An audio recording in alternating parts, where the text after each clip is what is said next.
Quando compreendemos a existência do conflito entre o bem e o mal, e quando admitimos a existência do diabo, precisamos reavaliar a importância de muitas de nossas decisões. Enganar e criar confusão são técnicas do inimigo, e a própria religião pode ser usada para enganar. Como as pessoas, de forma geral, encaram o fato da religião ser usada pelo diabo para enganar? Depende do coração da pessoa, que às vezes engana, né? Eu acho que pode. Eu não acredito no diabo, não. Acho que o bem e o mal é de você mesmo que cria. Pode, com certeza. Eu acho que Deus está acima dele. Então ele vai defender qualquer um que aparecer.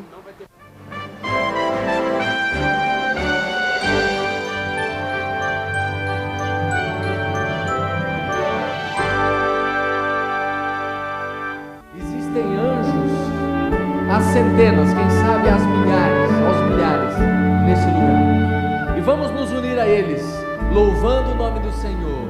Cante. Nos reunimos no santo monte e eu sei que existem anjos ao redor.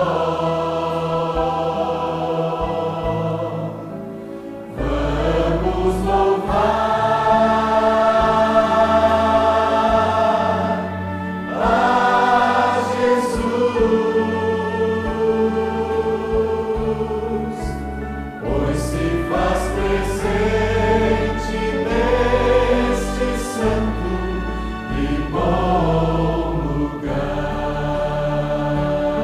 Cante em vozes. Nos reunimos no santo monte e eu sei que existem anjos ao redor. Vamos louvar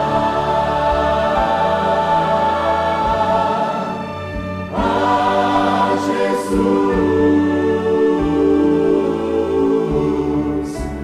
pois se faz presente neste santo e bom lugar. Pois se faz presente neste santo e bom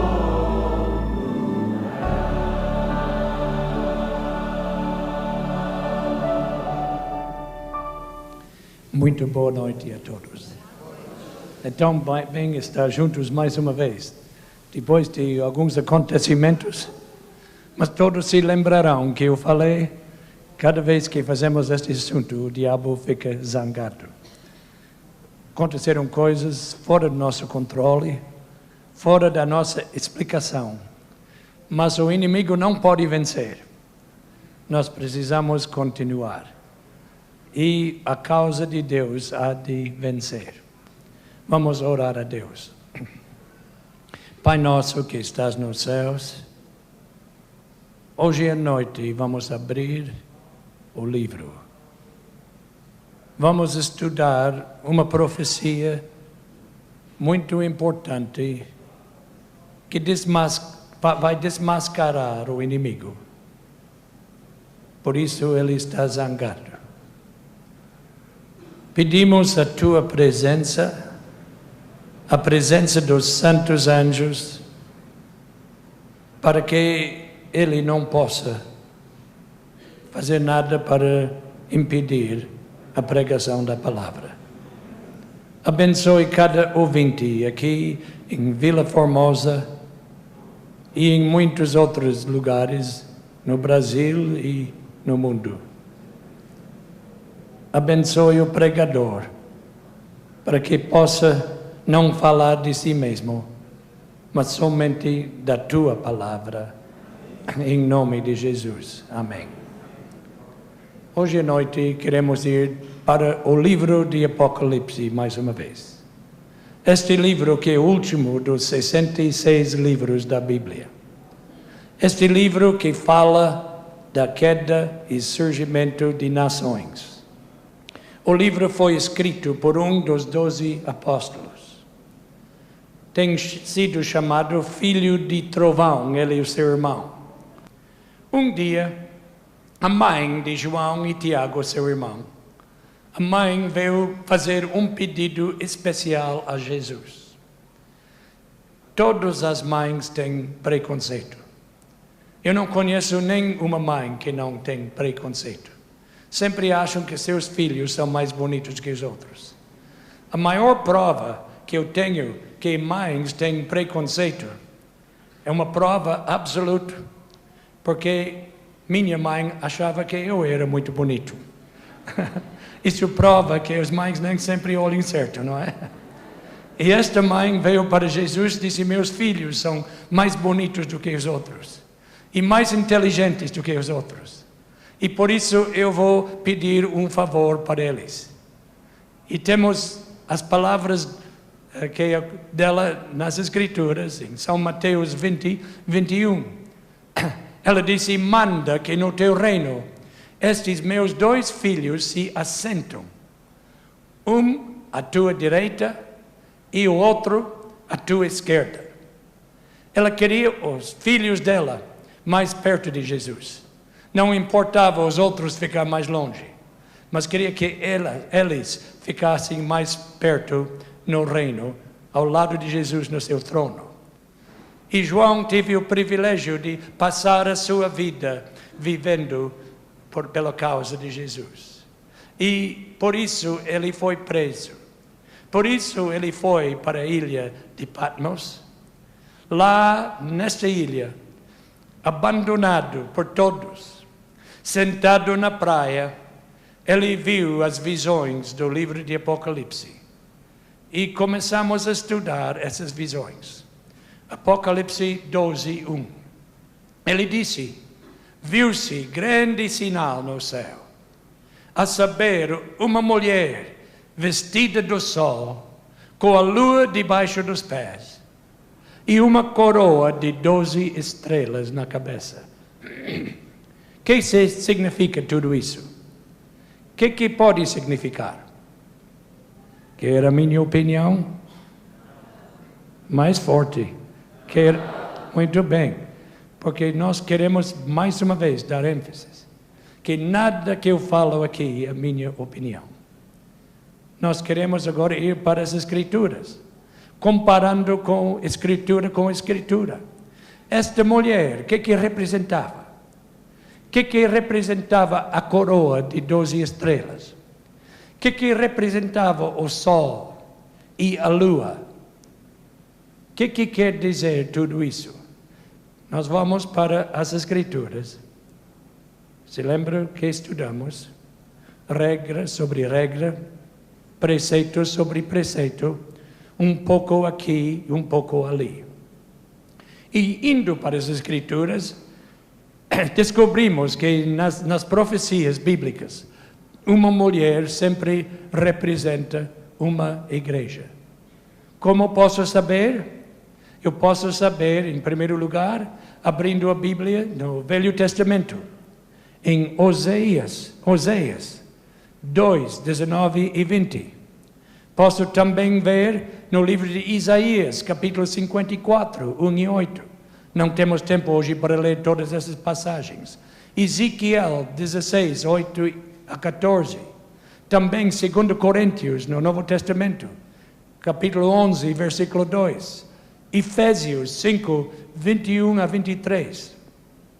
Todas essas passagens nos falam que uma mulher simboliza uma igreja. Esta mulher vestido de branco, representava a igreja de Cristo. Porque como nós falamos quando explicamos os 4 cavalos em Apocalipse 6, branco significa pureza. Era uma igreja pura, com doutrinas perfeitas. Esta igreja foi a igreja cristã. Não é um prédio agora que estamos falando. Nós, quando perguntamos o que é uma igreja, pensamos num prédio. Mas realmente o prédio não é a igreja. Minha casa não é meu lar. Eu tenho uma casa no Canadá. Se esta casa queimar, eu ainda terei o lar.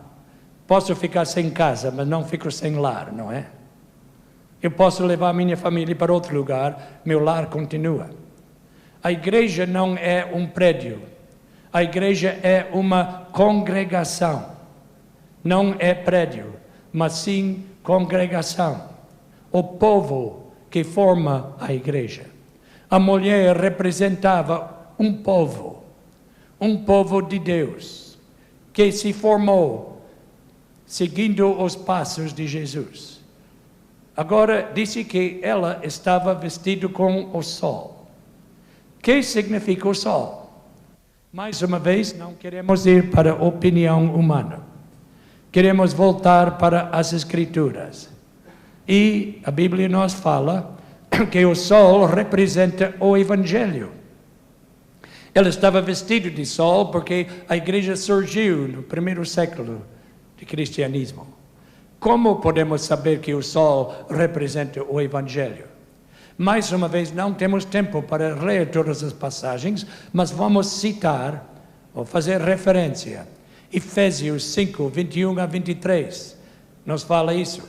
Malaquias 4, 2 fala do sol da justiça, o sol do Evangelho. Salmo 104, versículo 2. São Lucas 16, 8. 1 Tessalonicenses 5, 5 e 8. Todas essas passagens nos indicam que o sol é o Evangelho. Nós temos esta mulher vestida do sol e tinha embaixo dos pés a lua. O que representa a lua? Todos nós sabemos que a lua não tem luz própria. A lua reflete a luz do sol. E a Bíblia fala várias vezes que a lua é uma sombra, uma reflexão. Vamos ler o que disse a Bíblia sobre isso.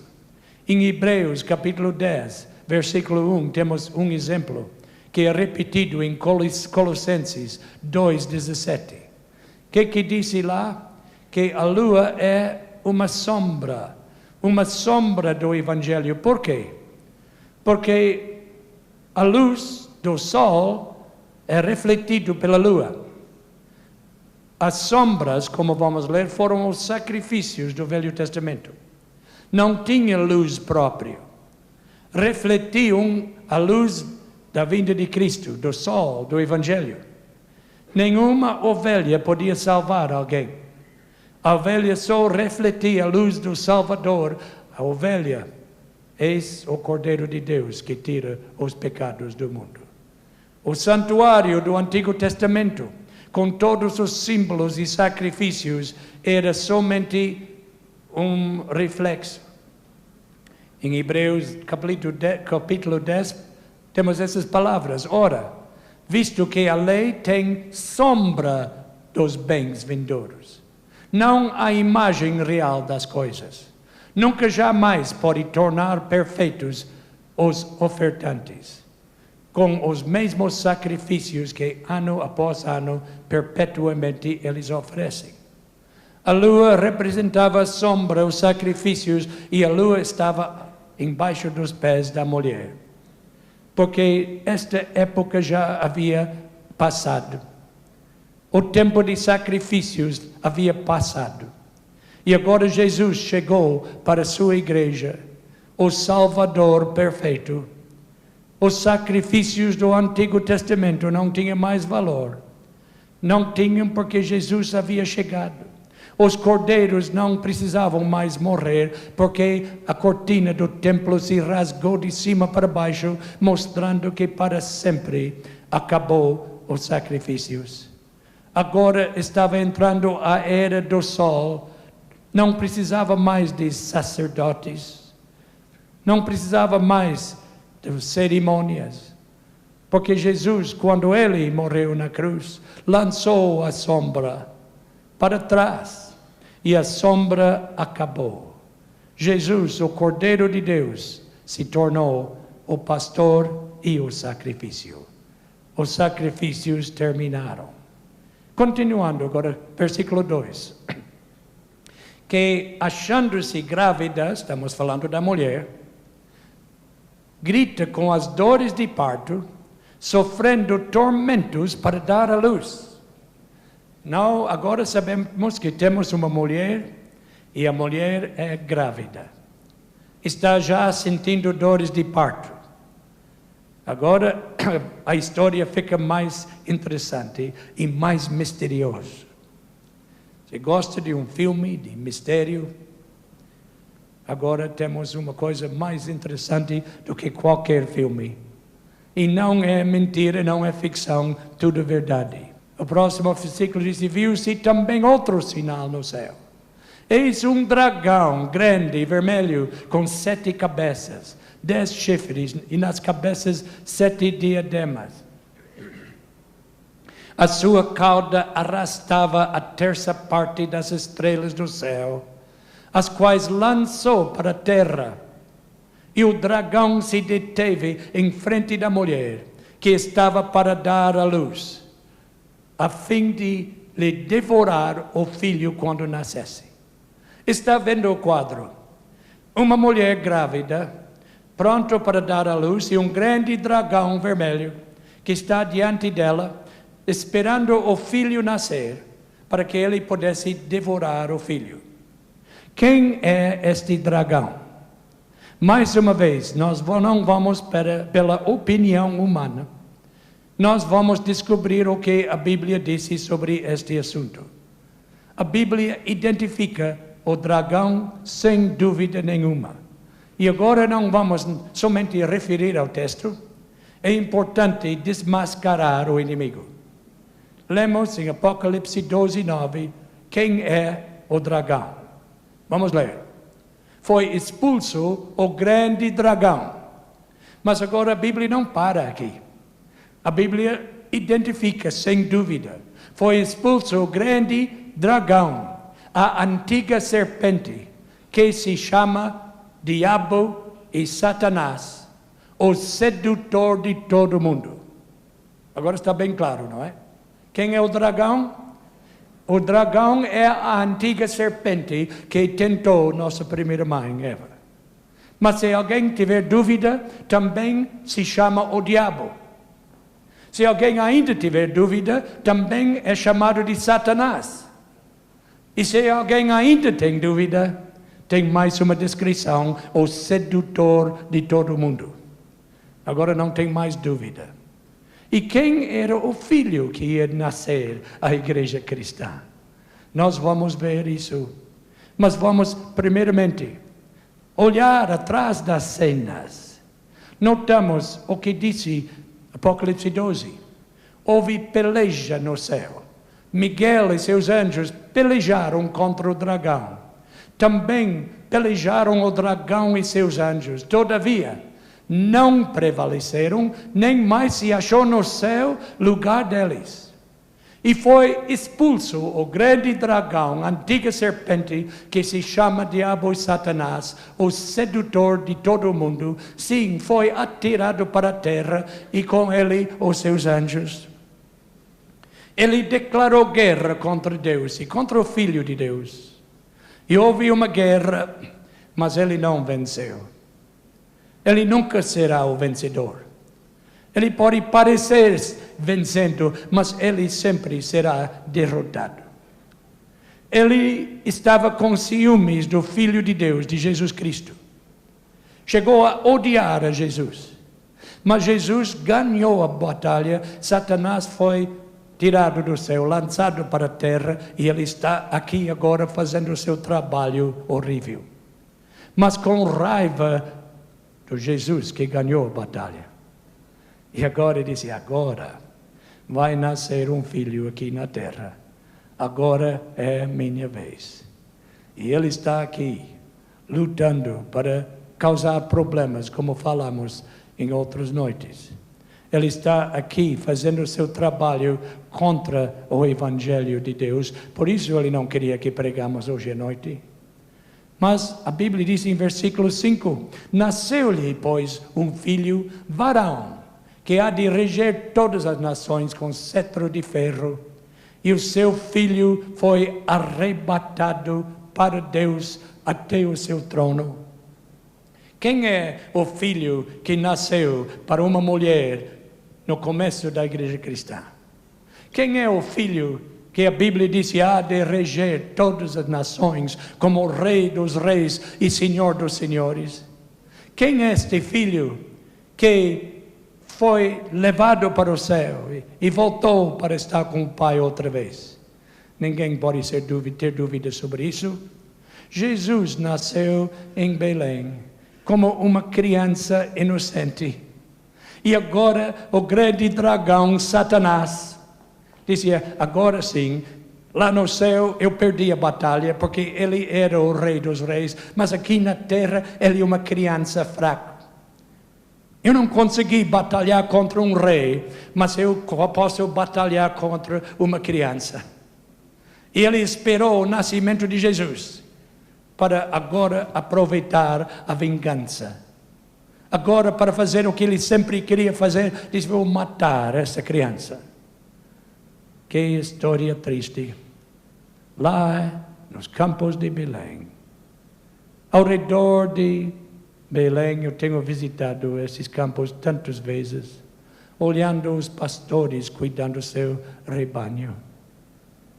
Mas houve uma coisa muito triste, porque o Satanás geralmente não trabalha sozinho. Ele usa seres humanos para fazer seu trabalho maligno. E naquele tempo, ele usou o imperador romano. Ele passou, quando os magos passaram perguntando ao rei Herodes onde nasceu o rei. Herodes ficou zangado, disse para os magos, vão achá-lo e na volta me avisem onde está, porque também quero adorá-lo. Que mentira, Herodes não queria adorar ninguém, ele se adorava a si mesmo. Ele queria saber onde Jesus estava, porque ele queria matá-lo, fazendo o trabalho do dragão. Mas Deus deu uma mensagem para os magos, e voltaram para o Oriente por outro caminho. E então Herodes ficou tão zangado que ele matou todas as crianças pequenas lá de Belém. Uma profecia do Velho Testamento foi cumprida naquela noite. Quando os soldados do Império Romano entraram naquela cidade de paz, foi chamado a cidade de pão, de fazendeiros, de camponeses, nunca conheceram guerra, nunca tiveram enfrentado sangue. E aquela noite, esses soldados entraram em todas as casas onde haviam meninos pequenos e arrancaram essas crianças dos braços das suas mães. Enquanto a família observava, matavam essas crianças. E o sangue correu pelas ruas de Belém, porque o dragão estava trabalhando com toda a sua força. Jeremias havia falado 600 anos antes, no capítulo 31, disse assim, disse o Senhor, ouviu-se um clamor em Ramá, pranto e grande lamento. Era Raquel chorando por seus filhos e inconsolável por causa deles, porque já não existem. Que noite triste foi, quando o Império Romano foi usado pelo inimigo. E sem dúvida nenhuma, os exércitos romanos continuaram fazendo o trabalho do dragão. Sabia uma coisa? A Bíblia é um livro maravilhoso. Não tem maneira de compreender de qualquer outra maneira. O exército romano tinha uma bandeira que levava em frente dos exércitos. Alguém quer adivinhar o que tinha desenhado na bandeira? Um dragão para representar o exército romano. E alguém quer adivinhar que cor era o dragão? Todos sabem. Um dragão vermelho, como se eles quisessem dizer, nós somos o poder do que a Bíblia fala. E o Roma pagão começou a matar muitos cristãos. A mulher, porém, disse a Bíblia, fugiu para o deserto, onde lhe havia preparado lugar para que nele a sustentem durante 1260 dias. As pessoas que estiveram aqui, as últimas reuniões, já sabem o que está falando, não é? Já estudamos esta profecia, mas vamos só recapitular. O que representa este tempo? 1260 dias. Nós lemos a Bíblia e sabemos que esta expressão é usada muitas vezes nas profecias. É 3 anos e meio, ou 3 tempos e meio. Um tempo é um ano, e 3 tempos e meio, 3,5 vezes 360, o ano judaico naquele tempo, 1260 dias. Também fala em 42 meses. 42 vezes 30, que o mês daquele tempo era 30 dias, 1260 anos. E às vezes a Bíblia fala em 1260 dias. Como eu disse, esse está falado muitas vezes na Bíblia. Daniel 7:25, 3 tempos e meio. Em Daniel 12:7, 3 tempos e meio. Em Apocalipse 11:2, 42 meses.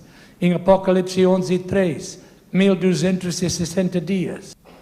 Em Apocalipse 12:14, 3 tempos e meio. E em Apocalipse 3:5, 42 meses. Todos referindo ao mesmo período. Outra noite estudamos que no simbolismo de profecia, um dia representa um ano. Nós lemos 2 passagens, em Ezequiel 4:7, onde Deus disse, 40 dias te dei, cada dia por um ano. E também no livro de Números, 14:34, 40 dias, cada dia representando um ano. 1260 anos de perseguição, começando quando o imperador Justiniano, o imperador romano, disse para o bispo de Roma, tu és chefe agora de todas as igrejas.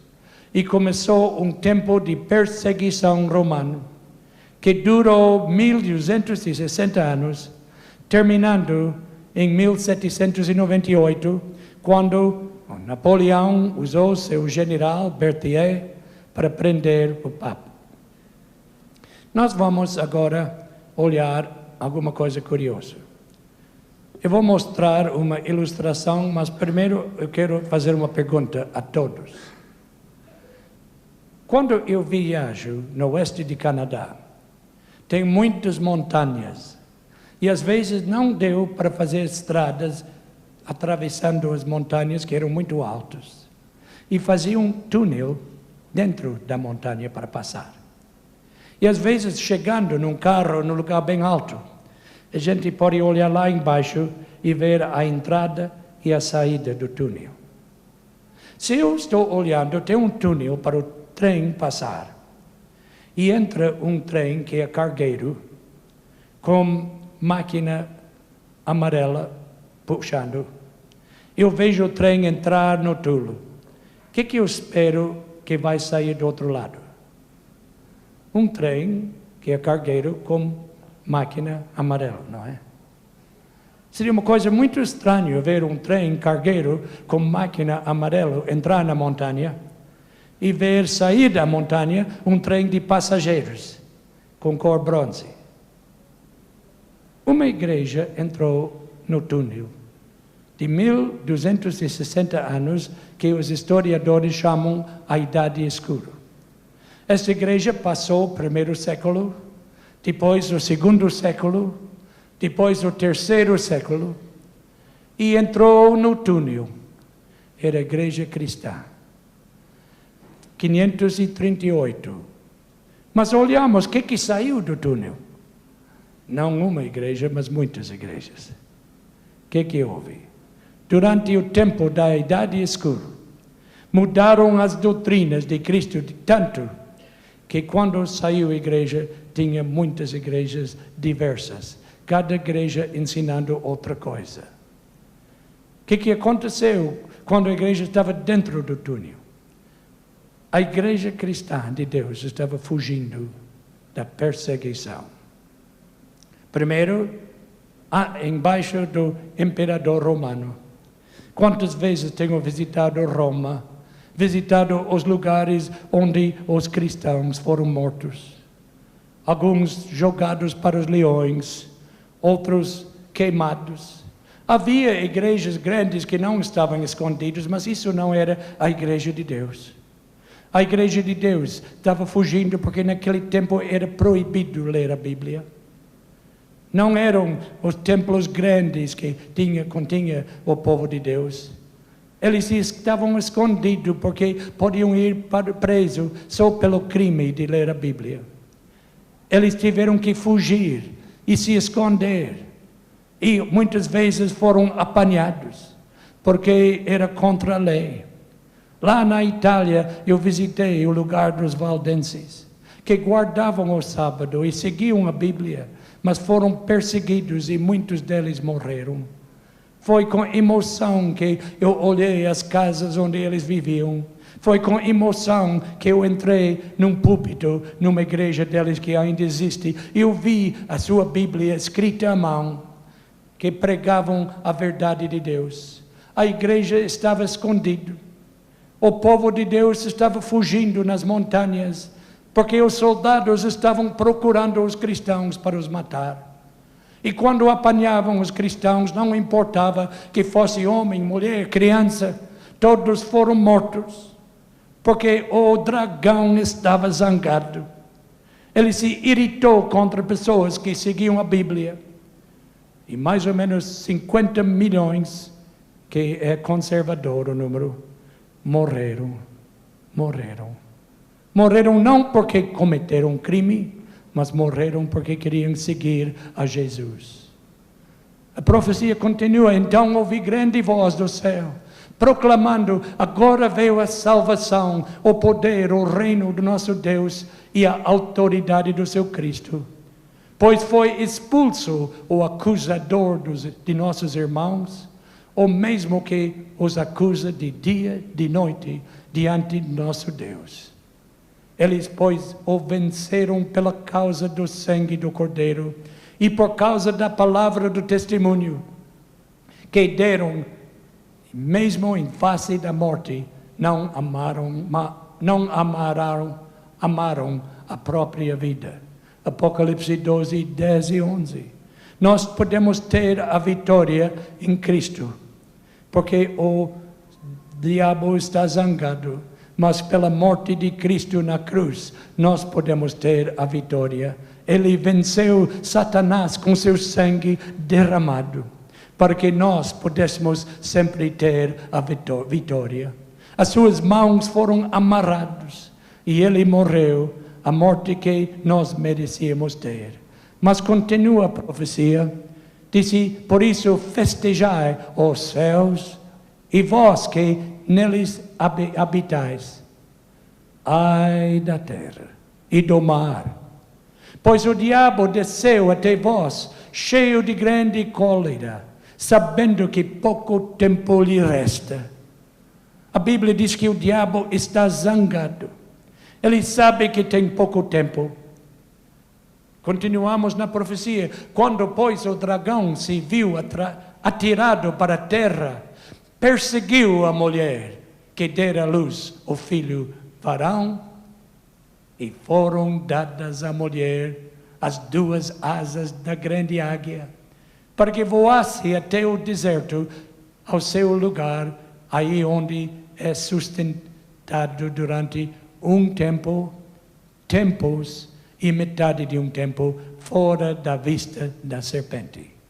Aqui temos uma expressão bonita, que Deus disse que deu para eles asas como águia.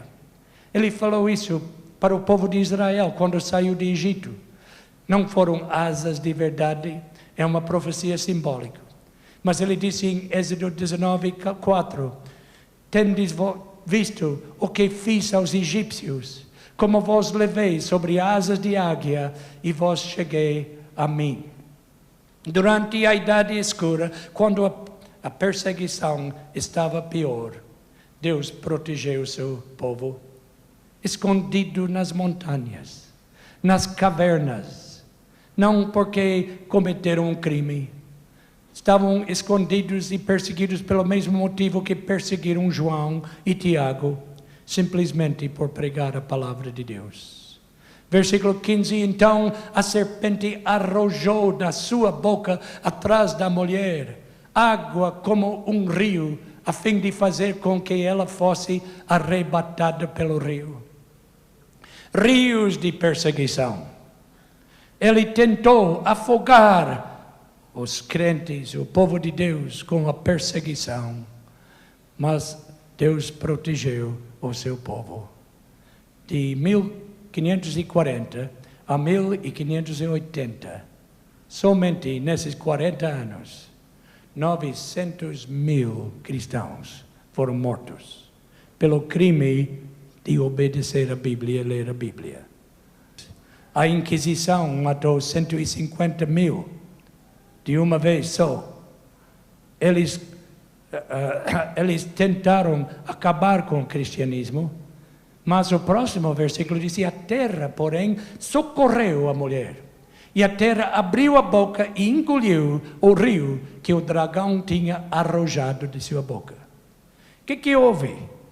Como é que esse povo conseguiu escapar com a vida? Deus ajudou. Deus ajudou. E uma nova terra se abriu. Eles podiam fugir da Europa e a perseguição e ir para uma terra de liberdade. A terra ajudou a mulher de fato. E eles conseguiram escapar. Os peregrinos chegaram no estado de Massachusetts hoje. E lá eles acharam liberdade, como nós estudamos no último estudo. Que maravilha que a terra ajudou a mulher. Outras coisas que aconteceram. A terra ajudou a mulher, porque da terra se levantaram homens valentes que estavam dispostos a defender a causa de Cristo. Reformadores que não se importavam de ser perseguidos. Reformadores como Lutero, que desafiou os poderes e defendeu a leitura da Bíblia. Pessoas com grande coragem, como Lutero, que estava disposto a pregar na porta da grande catedral a sua mensagem de coragem. O cristão precisa ter coragem para enfrentar o inimigo, o dragão que está irado. E hoje, mais do que nunca, capítulo 17 disse: irou-se o dragão contra a mulher e foi pelejar com os restantes da sua descendência, os que guardam os mandamentos de Deus e têm o testemunho de Jesus. Aqui vamos parar um pouco, porque aqui há tanta informação. O diabo está bravo com a remanescente. O que é a remanescente? O diabo está bravo, ele está muito zangado, irado, furioso. Ele gostaria de acabar com a igreja cristã. Eu quero dar ênfase num ponto. Tem muitas igrejas cristãs. Muitas igrejas boas e maravilhosas. Eu creio que Deus tem seu povo em todas as igrejas. católicos, protestantes, Deus não faz acepção. Tenho muitos amigos católicos, muitos amigos em várias igrejas que são cristãos maravilhosos. Mas aqui não está falando de qualquer igreja. Quando olhamos de perto, há uma igreja que está bem definida. Uma igreja que está salientada. Não é como o jornal que eu vi na América, falando que pessoas podem escolher as igrejas. 1.187 religiões cristãs nos Estados Unidos. Mas não são esses 1.187 que a Bíblia está falando. Há uma igreja especial. Em primeiro lugar, o resto dos seus descendentes, o remanescente. O que quer dizer remanescente? As mulheres vão compreender esta ilustração melhor do que a maior parte dos homens. Uma senhora, a senhora Pereira, comprou um pano, um tecido, e guardou muito tempo, mas um dia ela achou tempo, resolveu fazer um vestido. E ela pegou o modelo, começou a cortar o pano. Estava quase pronto, mas faltava, não tinha tecido suficiente. Não podia terminar o vestido. O pano era azul, como um desenho, e ela foi para uma loja que vendia tecidos.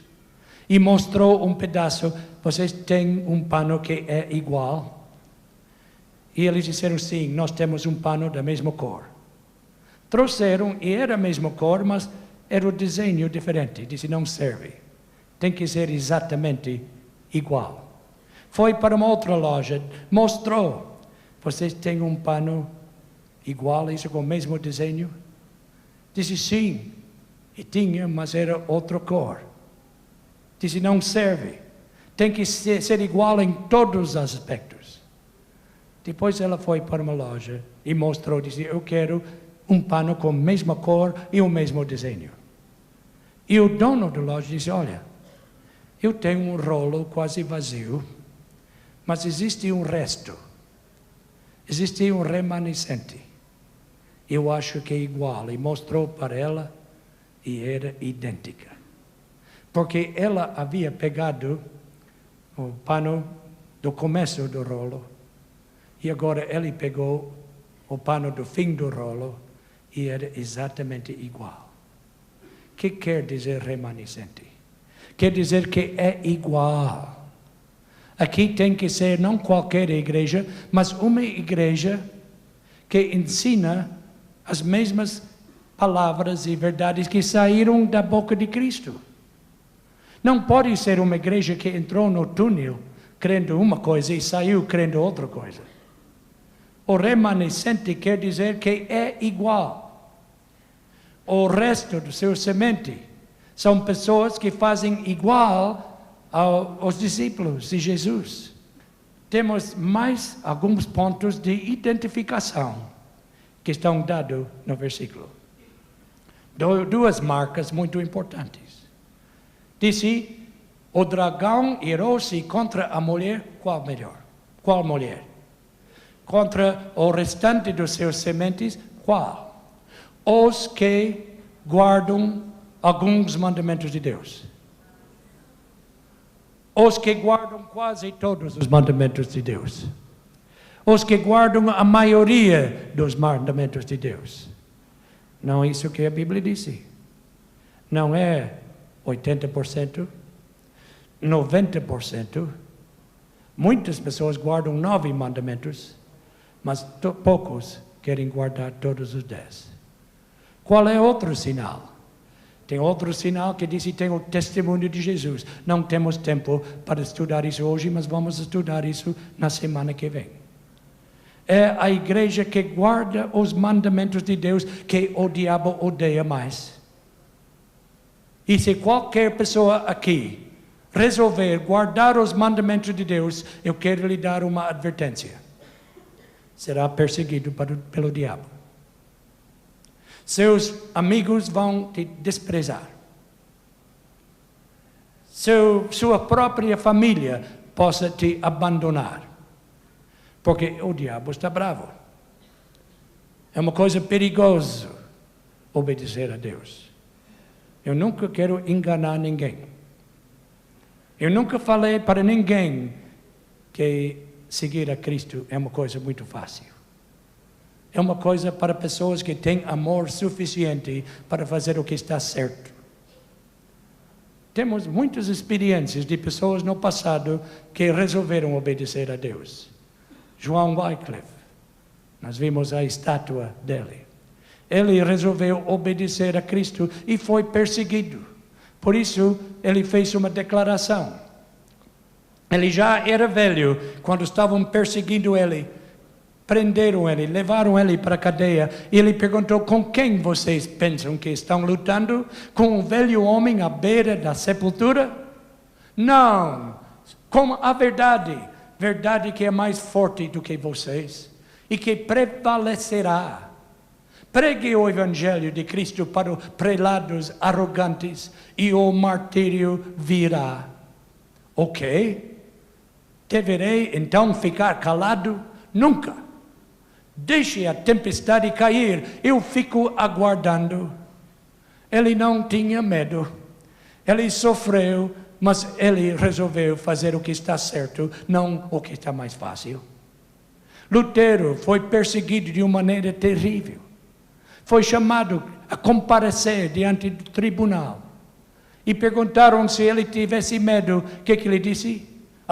Ele disse, mesmo que eles acendem a fogueira em todo o percurso, desde Worms até Wittenberg, mesmo que as chamas alcançam os céus, eu andaria através delas em nome do Senhor.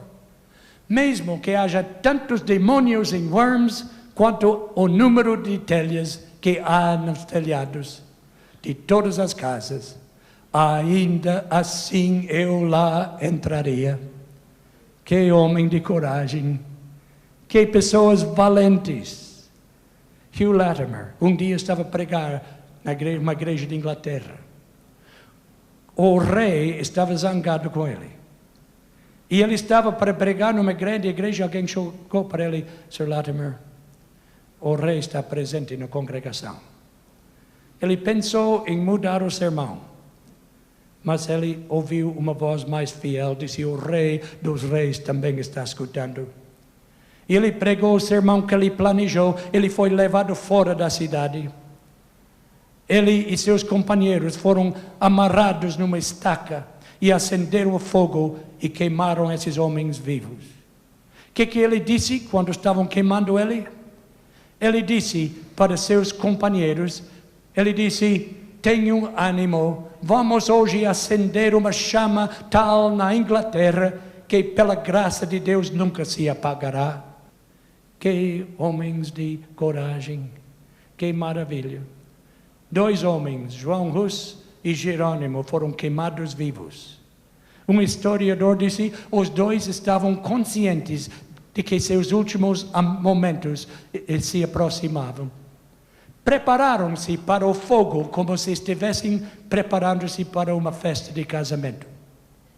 E quando as chamas se levantaram, eles começaram a cantar hinos, e a veemência das chamas pouco fizeram para inibir o seu canto. Já pensou? Sendo queimado, as chamas queimando o seu corpo, cantando hinos. João Hus pode ver sua estátua, monumento lá em Alemanha. Que homem de coragem, pregando a mensagem, e quando estava velho, eles foram prendê-lo, arrancaram ele do seu lugar e levaram para a cadeia e jogaram ele para dentro da cadeia. Lá eles deram oportunidade. Senão você pode prometer não pregar o evangelho mais e você terá a liberdade. Mas ele recusou. E levaram ele para uma praça pública. E lá acenderam o fogo e queimaram o seu corpo. E ele cantava hinos enquanto estava morrendo. Eu não sei que tipo de cantor ele foi. Mas eu creio que esses hinos que ele cantou em louvor a Deus realmente foram hinos de louvor. E muitas pessoas ficaram impressionadas e resolveram ser cristãos. Ele ganhou muitas almas com sua morte. E um jovem estava assistindo tudo isso. Ele dizia: esse homem de tanta coragem que eu estou inspirado, eu vou tomar o lugar dele. E um jovem chamado Jerônimo começou a pregar a mesma mensagem que Hus havia pregado. O que aconteceu? Ele foi preso. Ele foi levado para o cárcere. Disse: você vai morrer como ele. E o jovem faltou a coragem. Ficou com medo. Quem não ficaria? Faltou a coragem e prometeu nunca pregar mais e renunciar à Bíblia. E foi livre. Libertado, mas não estava livre. Aquela noite ele não conseguiu dormir. Ele sonhou que ele estava batendo no Salvador, crucificando o Salvador outra vez. Se eu neguei meu Salvador, no dia seguinte ele enfrentou as autoridades e disse: olha, eu mudei de opinião. Podem me matar, mas eu não vou renunciar meu Salvador. Ele foi levado para a mesma praça pública. Foi amarrado numa estaca. Lá o povo se reuniu para ver a sua morte. Naquele tempo não existiam fósforos. Eles pagaram um menino para trazer o fogo. Estava tudo preparado e o menino chegou. Mas quando ele chegou perto da estaca e viu os olhos deste homem de tanta coragem, o menino faltou coragem. Ele deu uma volta para acender o fogo atrás de Jerônimo. Mas Jerônimo viu o que estava acontecendo. E ele gritou em voz forte e corajosa para o menino: aproxima-se corajosamente. Acende a fogueira à minha frente. Esse menino não precisa ir lá atrás. Venha acender o fogo na minha frente, porque se eu estivesse com medo, não estaria aqui. Que coragem. Ele também foi queimado. Morreu também cantando hinos. Hoje, Deus está falando para homens e mulheres e jovens ao redor do mundo, chamando para fazer parte do remanescente, chamando para obedecer todos os mandamentos, incluindo o quarto mandamento que disse: lembra-te do dia de sábado para o santificar. Deus tem uma igreja remanescente, a igreja que guarda todos os mandamentos de Deus. E hoje Deus está chamando pessoas que terão a coragem de dizer: vem acender o fogo na minha frente. Se eu preciso ser perseguido, eu serei perseguido. Se eu preciso morrer, eu estou disposto a morrer. Mas eu vou seguir a Jesus. Eu não vou ter medo. Hoje eu quero fazer um convite. Eu não vou pedir ninguém fechar os seus olhos, porque eu não quero que ninguém venha aqui que não tem coragem. Eu estou falando da igreja adventista do sétimo dia. A igreja que guarda todos os mandamentos de Deus. A igreja que é remanescente porque guarda tudo que Jesus ensinou. Eu estou convidando pessoas que não pertencem à remanescente de Deus, de hoje se levantar e dizer: vem acender o fogo na minha frente. Se eu tivesse medo, eu não estaria aqui. Eu gostaria de saber se há uma pessoa aqui, ou lá embaixo, que teria coragem agora. Agora cuidado que o diabo vai ficar zangado contigo. Você está declarando guerra contra o diabo. Se você fazer isso, alguém pode rir. Mas eu estou procurando alguém que não tem medo, que tem tanta confiança em Deus, que vai se levantar e vir aqui em frente agora e dizer: vem acender o fogo na minha frente. Se eu tivesse medo, eu não estaria aqui. Há uma pessoa que tem essa coragem? Sim, eu estou vendo uma, eu estou vendo duas. Vem. Deus está te chamando, é a melhor decisão da sua vida, você não pode errar. Que Deus lhe abençoe. Que Deus lhe abençoe a sua coragem. Deus está chamando agora. Que Deus lhe abençoe. Vem agora. Diga para o diabo, pode acender o fogo na minha frente, eu vou seguir a Jesus. Porque isso significa que vocês vão fazer parte do povo remanescente, que está pregando a mensagem dos 3 anjos, que está indo para todos os países deste mundo. Alguém mais? Deus está chamando. Alguém mais que tenha coragem? Vem agora. Este é o dia que Deus precisa de ti. Esses jovens que estão vindo, preciosos, que serão servos de Deus, serão parte do exército de Deus. Eles farão parte da grande multidão que estará na terra nova, recebendo a coroa de vitória. Que Deus lhe abençoe, meu amigo. Que Deus lhe abençoe. Deus está chamando pessoas agora de todos os lugares. Vem agora. Mostra seu amor para Cristo. Vem agora. Deus te abençoe. Eu sabia que a senhora viria. Tenho visto cada noite. Eu sabia que tinha fé. Eu sei que tem outras pessoas. Quem mais virá? Teremos que terminar. Daqui um pouco nosso tempo vai acabar e não vamos estar mais no ar. Mas não queremos fechar a porta sem todos ter uma oportunidade. Há mais alguém enquanto estamos falando? Vem rápido. Vem agora enquanto a porta está aberta. Se Deus está te chamando. Eu sei que algumas pessoas estão segurando o banco, mas Deus está puxando. Deus está atraindo. Não deixa o diabo te segurar mais. A grande batalha hoje não está no campo de batalha. A grande batalha está no coração humano. O diabo não queria que isso acontecesse hoje. Ele está triste. O diabo está mais irado do que nunca. Mas graças a Deus, nós queremos deixar ele triste hoje, porque ele é nosso inimigo. Lá do céu, os anjos estão observando. Deus, o Pai e o Filho estão observando o que está acontecendo aqui. A Bíblia diz que os anjos cantam de alegria cada vez que alguém toma uma decisão como esta. Que Deus abençoe cada um. Pai nosso, te agradecemos a vitória de hoje. As decisões maravilhosas. Aqui, em nossa mente, podemos ver em outras cidades ao redor do mundo. Sabemos que há grande alegria no céu. Ajuda para que possamos ser fiéis a Ti. Abençoe os que não tiveram a coragem de vir, ou outros que já fazem parte do remanescente. Abençoe-nos, em nome de Jesus. Amém.